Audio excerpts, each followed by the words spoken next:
जो मुस्कुरा रहा है उसे दर्द ने पाला होगा, जो चल रहा है उसके पाँव में छाला होगा। बिना संघर्ष के इंसान चमक नहीं सकता, जो जलेगा उसी दिए में उजाला होगा।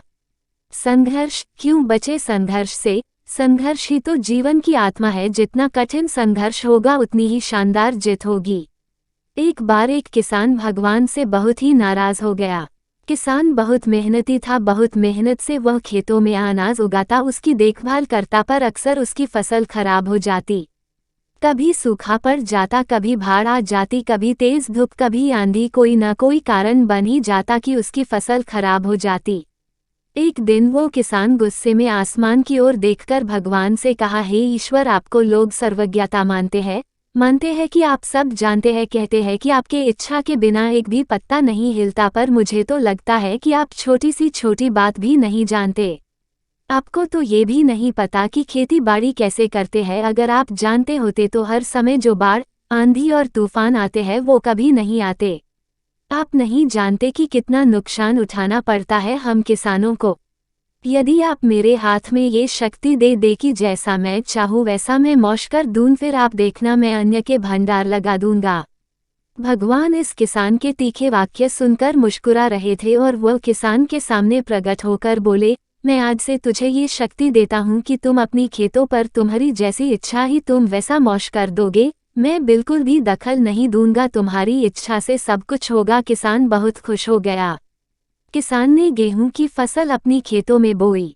जब उसे लगा कि खेतों को धूप चाहिए तो खेतों को धूप मिले, जब पानी बरसना चाहिए तभी पानी बरसा। आंधी, तूफान, बाढ़ कुछ भी उसने अपने खेतों पर आने नहीं दिया। किसान के खेत में इस वर्ष ऐसी फसल हुई जैसी कभी नहीं हुई थी। हरी भरी लहलहाती फसल। मन ही मन वो बहुत खुश हो गया और सोचने लगा, अब सबूत के साथ दिखाऊंगा भगवान को कि इसे कहते हैं शक्ति का सही उपयोग। मेरी सफलता देखकर उन्हें अपनी नियम जरूर बदलने पड़ेंगे। कुछ दिन गुजरे, फसल कटने को तैयार हो गए। किसान बहुत उत्सुकता के साथ फसल को काटने लगा, पर जैसे ही उसकी नज़र गेहूं की बालियों पर गया तो उसने अपना सिर पीट लिया और वह रोने चिल्लाने लगा। गेहूं की एक भी बाली के अंदर गेहूं का दाना नहीं था, सारी बालियां अंदर से खाली थी। किसान बहुत दुखी हो गया। उसने भगवान को रोते हुए फिर पुकारा, हे प्रभु, तुमने ये मेरे साथ क्या किया? क्या तुमने मुझे कोई सजा दी? भगवान बोले, पुत्र, ये तो होना ही था। तुमने पौधों को संघर्ष करने का मौका ही कहा दिया, ना तो तुमने उन्हें आंधियों से जूझने दिया, ना तेज बारिश से सहने दिया और ना ही धूप में तपने दिया। एक भी चुनौती का सामना तुमने उन्हें नहीं करने दिया, इसीलिए सारे पौधे अंदर से खोखले रह गए। जब आंधी, तूफान, तेज बारिश और धूप पड़ती है तभी ये पौधा अपने अस्तित्व को बचाने के लिए संघर्ष करते हैं, और इसी संघर्ष से एक बल पैदा होता है जिसमें शक्ति होती है, ऊर्जा होती है, और यही ऊर्जा पूर्ति तेरे गेहूं के दानों की तरह जो नहीं फूटी। तूने उन्हें कठिन परिस्थितियों से गुजरने ही नहीं दिया जहां उनके अस्तित्व का जन्म होता। सारे बालियां इसीलिए खाली है, इसमें एक भी गेहूं का दाना इसलिए नहीं है क्योंकि तुमने अपने पौधों को संघर्ष कराया ही नहीं।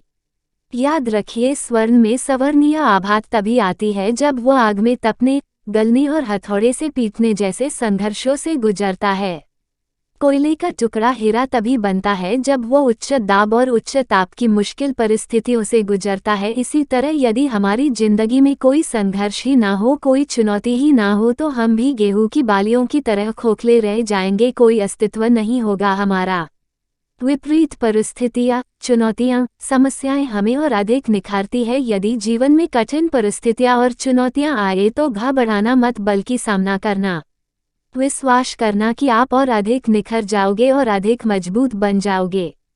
किसी ने कितना सही कहा है, जिंदगी जीना आसान नहीं होता, बिना संघर्ष कोई महान नहीं होता। जब तक ना पड़े हथौड़े की चोट तब तक पत्थर भी भगवान नहीं होता। Story in Hindi.